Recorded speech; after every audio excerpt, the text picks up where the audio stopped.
Welcome to the Salmon Runs YouTube. Enjoy the video. You start by preparing both devices. Make sure your iPhone has Bluetooth enabled and the JBL is charged. Turn off or pause any audio apps so the phone doesn't auto-connect elsewhere.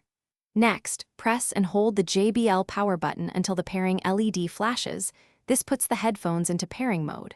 Once done, keep the headphones nearby. The iPhone must be within a few meters for discovery. Make sure airplane mode is off and that Bluetooth is visible in Control Center before moving on to pairing.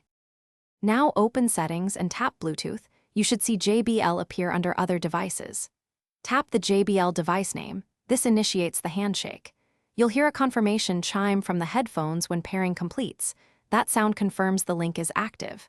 If the iPhone asks for a PIN, enter 0000 because many JBL models use that default.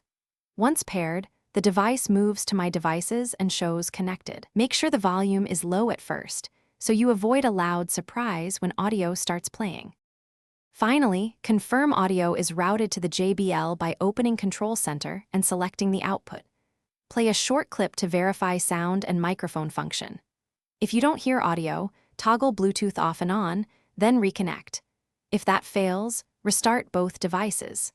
For persistent issues, reset the JBL to factory pairing mode per its manual, and remove the JBL entry from iPhone Bluetooth, then repair. One key troubleshooting tip: delete stale Bluetooth entries on the iPhone.